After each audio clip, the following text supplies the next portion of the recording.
കൃത്യമായ സൂചനകൾ നമുക്ക് ഫീൽഡിൽ നിന്ന് ലഭിച്ചിട്ടുണ്ട്. ഇപ്പോൾ നമുക്കറിയാം, അതായത് കേരളത്തിൽ ഒരു കാര്യം സ്ഥിരീകരിച്ചിട്ടുണ്ട്, അത് ലോകത്തൊരിടത്തും സ്ഥിരീകരിക്കാത്ത ചില കാര്യങ്ങൾ കേരളത്തിൽ നമ്മൾ സ്ഥിരീകരിച്ചിട്ടുണ്ട്. അതായത് വവ്വാലുകളിലെ വൈറസും മനുഷ്യരിലെ വൈറസിന്റെ വേരിയന്റും ഒന്നാണ്, 100% സാമ്യമുള്ളതാണ് എന്നുള്ളത് കേരളത്തിൽ നമ്മൾ പരിശോധനയിലൂടെ കണ്ടെത്തിയിട്ടുണ്ട്. തീർച്ചയായിട്ടും ICMR-ന്റെ സഹായത്തോടു കൂടിയിട്ടാണ് പരിശോധനകൾ നടത്തിയിട്ടുള്ളത്. ജീനോമിക് സീക്വൻസിങ് നമ്മൾ നടത്തിയപ്പോൾ ഒരേ വകഭേദം, നിപ്പ വൈറസിന്റെ ഒരേ വകഭേദമാണ് വവ്വാലിലും മനുഷ്യരിലും ഉള്ളതെന്ന് കണ്ടെത്തിയിട്ടുണ്ട്. അപ്പോൾ വവ്വാലാണ് സോഴ്സ് എന്നുള്ളത് കണ്ടെത്തിയിട്ടുണ്ട്. ഇപ്പോൾ നമ്മൾ ശ്രമിക്കുന്നത് ഒരു കാര്യമാണ്, അത് ലോകത്തൊരിടത്തും സാധിച്ചിട്ടില്ലാത്തൊരു കാര്യം കൂടിയാണ്. അതായത് ഇപ്പോൾ ബംഗ്ലാദേശിൽ ഓയിൽ പാം സാപ്പ്, അതിൽ വൈറസ് കണ്ടെത്തിയിട്ടില്ല. അതൊരു അസംഷനാണ്, ഒരു തിയറിയാണ്. പക്ഷെ ആ പാനീയത്തിൽ വൈറസിനെ കണ്ടെത്തിയിട്ടില്ല.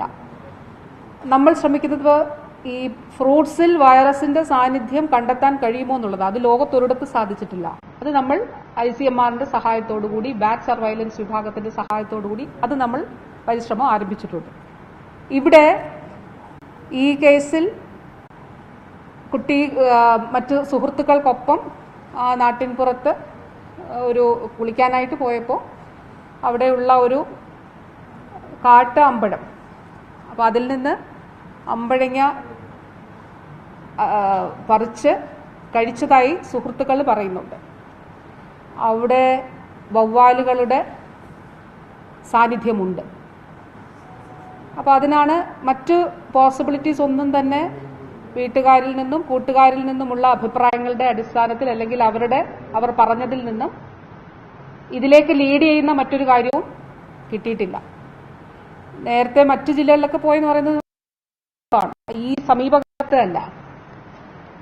അപ്പോ ആ രീതിയിൽ ഏറ്റവും സാധ്യത ഇതിനാണ്. അത് മറ്റു ചില തെളിവുകളുടെ കൂടി അടിസ്ഥാനത്തിൽ ആണ് നമുക്ക് സ്ഥിരീകരിക്കേണ്ടതായിട്ടുള്ളത്. ആ തെളിവുകൾ കൂടി ശേഖരിക്കുന്നതിനാണ് ശ്രമിക്കുന്നത്. ബാറ്റ് സർവൈലൻസ് ടീം ഇവിടെ എത്തുന്നുണ്ട്. NIV-യുടെ ഈ പ്രവർത്തനങ്ങൾക്ക് നേതൃത്വം നൽകുന്ന ഡോക്ടർ ബാലസുബ്രഹ്മണ്യമാണ്. അദ്ദേഹം വയനാട് കേന്ദ്രീകരിച്ച് പ്രവർത്തിക്കുന്ന വ്യക്തിയാണ്. അദ്ദേഹം ദീർഘനാളുകൾ അദ്ദേഹം എടുത്ത സാമ്പിളുകളിൽ തന്നെ 2023 കോഴിക്കോടും ഇദ്ദേഹമാണ് സാമ്പിളുകൾ എടുത്തിട്ടുള്ളത്. അദ്ദേഹം ഇന്നിവിടെ എത്തുന്നുണ്ട്.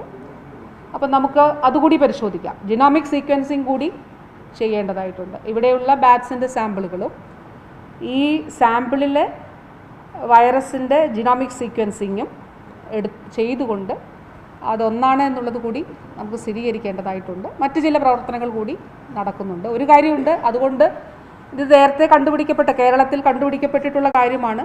അതുകൊണ്ട് വവ്വാലുകളുടെ ആവാസ വ്യവസ്ഥകളെ തീയിട്ട് നശിപ്പിക്കുന്നതിനോ അവയെ ശബ്ദം ഉണ്ടാക്കി അവിടുന്ന് ഓടിക്കുന്നതിനോ ഒന്നും ശ്രമിക്കരുത് ദയവായി. അത് കൂടുതൽ അവയെ പ്രൊവോക്ക് ചെയ്യുകയും കൂടുതൽ വൈറസ് പുറന്തള്ളുകയും ചെയ്യുമെന്നുള്ളതാണ് വിദഗ്ധർ പറയുന്നത്. അപ്പോൾ നമ്മൾക്ക് ചെയ്യാനുള്ളത് നമ്മുടെ ബോധവൽക്കരണ പ്രവർത്തനങ്ങളിൽ പറയുന്ന കാര്യം തന്നെയാണ്. വവ്വാലുകളും കിളികളും കഴിച്ച പഴങ്ങളുടെ ബാക്കി കഴിക്കരുത്. താഴെ കിടക്കുന്ന പൊട്ടിയ പഴങ്ങൾ വൃത്തിയായി കഴുകി മാത്രമേ ഉപയോഗിക്കാൻ പാടുള്ളൂ. അങ്ങനെയുള്ള കാര്യങ്ങൾ തീർച്ചയായിട്ടും നമുക്ക് ഈ ഒരു ഘട്ടത്തിൽ ഇതിൽ ഭയം വേണ്ട. പക്ഷേ ഈ പ്രവർത്തനങ്ങൾ മുൻകരുതലായിട്ട് നമ്മൾ നടത്തേണ്ടതായിട്ടുണ്ട്. കഴിച്ചിട്ടില്ല എന്നാണ് മറ്റു മക്കൾ പറഞ്ഞത്. അങ്ങനെയാണ്. ഇല്ല.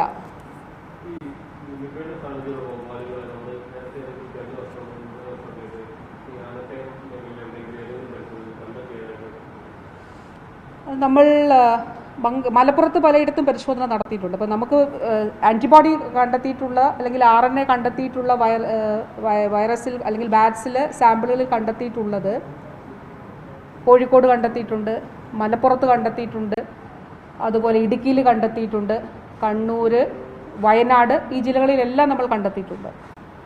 വയനാട് കഴിഞ്ഞ ഏറ്റവും ഒടുവിൽ വയനാടാണ് നമ്മൾ RNA കണ്ടെത്തിയിരുന്നു, ലൈവ് വൈറസിൻ്റെ സാന്നിധ്യം. ആൻറ്റിബോഡി എന്ന് പറയുമ്പം ഒരിക്കൽ വൈറസ് ഉണ്ടായിരുന്നു, ആ വൈറസിനോട് ശരീരത്തിൽ ഉണ്ടാകുന്ന പ്രതിരോധം ആണല്ലോ ആൻറ്റിബോഡി കാണിക്കുന്നത്.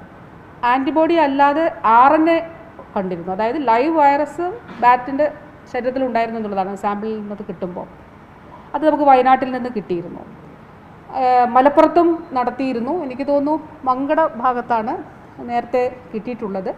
ഈ ആനക്കയം ഭാഗത്തൊക്കെ ബാറ്റ് സർവൈലൻസ് നടത്തിയിരുന്നു കഴിഞ്ഞ വർഷം ഒരു മസ്തിഷ്ക ജ്വരം ഉണ്ടായപ്പോൾ. പക്ഷേ അത് നിപ്പ ആയിരുന്നില്ല.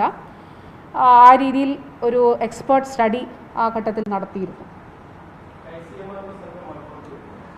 ICMR സംഘം എത്തിയിട്ടുണ്ട്. അവർ കോഴിക്കോടാണ് ഉള്ളത്. അവർ സ്വാഭാവികമായിട്ടും മഞ്ചേരി മെഡിക്കൽ കോളേജിൽ സന്ദർശിക്കും.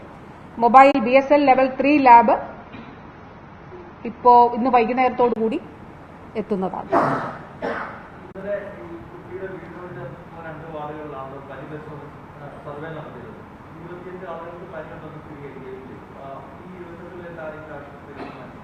ഇല്ല ഇല്ല, അവർക്കൊന്നും ഈ എപ്പിഡമോളജിക്കൽ ലിങ്ക് ഉള്ളവരല്ല. അത് ഞാൻ ഇന്നലെ പറയുമ്പോഴേ പറഞ്ഞിരുന്നു. 2 വാർഡിലല്ല, ഇപ്പോൾ പാണ്ടിക്കാട് 23 വാർഡാണുള്ളത്. ആ 23 വാർഡിലായി ഇന്ന് 144 ടീമാണ് ഇന്ന് ഇറങ്ങുന്നത്. ഇപ്പോൾ ഇന്നലെ നമ്മൾ രാവിലെ ചെയ്തത് ഈ ചോദ്യാവലി സംബന്ധിച്ച് എങ്ങനെയാണിത് ഈ വിവരങ്ങൾ ശേഖരിക്കേണ്ടത് സംബന്ധിച്ച് എല്ലാവർക്കും ട്രെയിനിങ് കൊടുത്തു ഓൺലൈനായി. ഉച്ച മുതലാണ് പ്രവർത്തനം തുടങ്ങിയത് ഇന്നലെ. ഇന്ന് ഫീൽഡിൽ 144 പേർ പാണ്ടിക്കാട് പഞ്ചായത്തിലും 80 ടീം അല്ലേ 80 ടീം ആനക്കയം പഞ്ചായത്തിലുമുണ്ട്. ഈ 2 പഞ്ചായത്തിലുമായിട്ട് 244 ടീം അവർ പരിശോധന 224 ടീം അവർ പരിശോധന നടത്തുന്നു.